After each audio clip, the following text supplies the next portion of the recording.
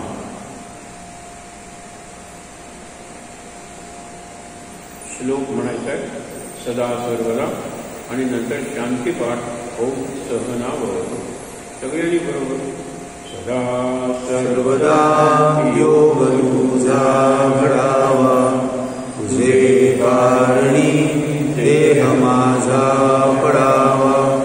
उपेक्षू नको गुणवंता अनंता, रघुनायका मागणे हेची आता.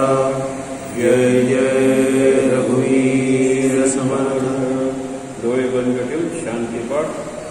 ओम सहनावतु सहनौ भुनक्तु सह वीर्यं करवावहै तेजस्विनावधीतमस्तु मा विद्विषावहै.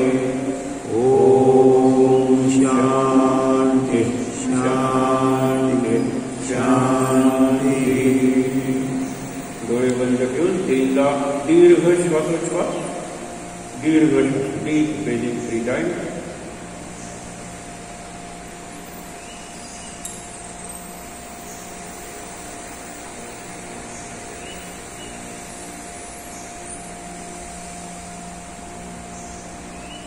हातावर हात सोडूया. ते हात चेहऱ्यावर डोळ्यांवर सोडूया. अगदी सावकाश डोळे उघडून समोर सद्गुरुनाथ आहे. सगळीकडे शिव गोमतेश्वर पसरून राहिलेला आहे. नमस्कार करूया त्यांना आणि तिथे जमलेल्या सर्वांना नमस्कार करूया. सर्वांना नमस्कार. महाराज.